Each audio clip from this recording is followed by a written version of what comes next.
Hey YouTube, hey everyone. This is Andy reporting from my house in Manglaralto, Ecuador. So what I'm doing today is continuing on with more plants, planting more shrubs. It's a good time of year to do this. It's Monday in August, and this time of year, being that this is the southern hemisphere, the seasons are in reverse. Summers here are actually cooler weather, more overcast, more rain, and it's a good time of year to do some planting like this.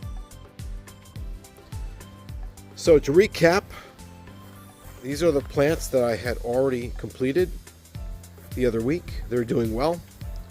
Planted some crotons. Some of these, I don't know what they're called, but like I said before in another video, they are tropical. They do well with full sun. I grew these plants in South Florida when I lived there for many, many years. And as long as they get enough water and a little bit of shade, they do fine. They can take a lot of sun. So what I'm trying to do here is I have an embankment. My house is on a hill and the embankment drops off. And even though I have grass growing on here now and I don't get too much erosion, it might still be occurring. So I'm kind of planting these shrubs along the ridge line, and eventually I can keep going with it.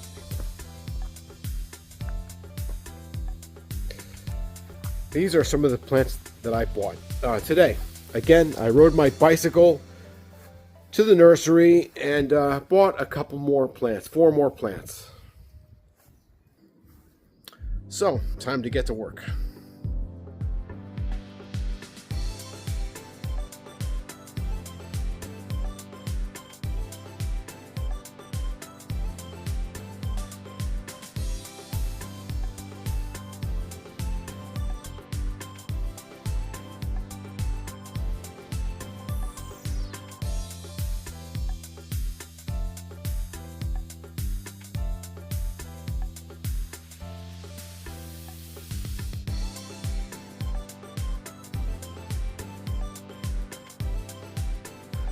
Okay, so I finished that job. I planted all of the 4 new plants. That makes a total of 9. Let me show you how it turned out. So we'll start at the end of the line with a croton. And I put some rocks around each plant just to help with rain not washing things out. And as you see, they're all planted along the ridge line. And they're looking good. These are good tropical plants. They like full sun with just a little bit of shade once in a while and some water. And I think they'll do fine here in Ecuador. They used to do okay in South Florida. I've planted all of these types of shrubs before. It's the maracuya vine. Now, the maestro, when he was building the house, and he was a Colombian man who used to be here with his family trying to establish his business. He had remodeled his sister's house extensively, who had a house here in Montanita, and he built my house. But, in the end, I think he was here for 2.5 years. He ended up going back to Colombia. So the maestro, as we call them, the general contractor, as we would say in the United States, but here they call them maestros. He went back to Colombia, and some of the things that he got up to, just because he wanted to, he was doing a favor for me, but he planted this maracuya vine, which what that is like a yellow passion fruit. It looks like a greenish yellow guava. It's pulpy inside, and you can make juice drinks when they're producing fruit. I know I talked about on the other video that also the Maestro John and his dad were planting Juca plants, and I just harvested those, and I got some Juca off of them. But where they kept planting them was along this ridge line, and what happens is they're a root vegetable, so you have to really dig around the plant and pull it up out of the ground, and it was kind of breaking down the ridge line. So I harvested those 2 Juca plants. I cut off a couple sticks from the plant and stuck them in the ground, like down there somewhere out of the way. The other thing the Maestro did is, I have to address this at some point. These plantain trees, I don't know why he decided that I needed a plantation here. I mean, these plantain trees were innocent looking enough when he planted them. They were like a foot high. Look at this. Just like a little over a year later, 13 months, and they're enormous. And not only that, they sprout new trees around them. And you have to keep up after them, because they can grow extremely large and very hard to manage. And you know, I don't need a plantation. So some of these might have to go. I've got a couple of them producing plantains though, like this one over here. See that?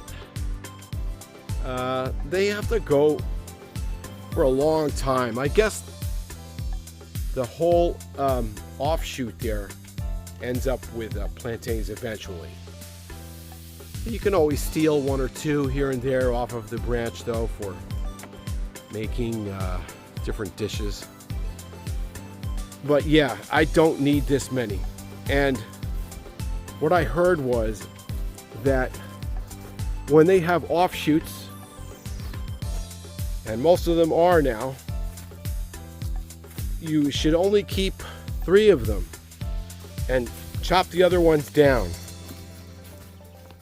I'm no expert, but that's what I was told. Here, look at this one. This one's got some fruit on it. See, it's growing good. I've pulled a few off of this branch just to make some different dishes. But man, once they start, they spread out. You have to chop these down with an axe or a machete, you know, and leave only 3. That's what I've heard. I heard that you leave them in groups of 3. What happened, Misha? What happened, kitty cat? What are you doing? Following me? What's going on here? Hey, kitty kitty.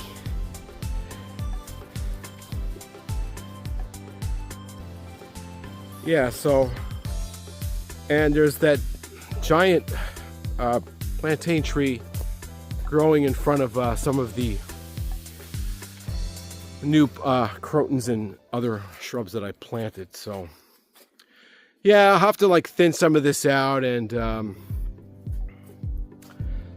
see what we're gonna do. We're gonna keep some of the plantain trees, but I don't want to keep after this many. I'd rather plant some other things. There's the house, looking good. Lawn's filling in really nice. It's been raining a lot. Nice cool weather. Nice time of year, really. And this season will run probably till the end of October. And then, well, it starts to get hot, more sunny. And I'll probably move on to other projects, maybe inside the house, I don't know. Plenty to do around here to keep me busy, that's for sure. Yep, looking good, huh? All right. There's the lineup.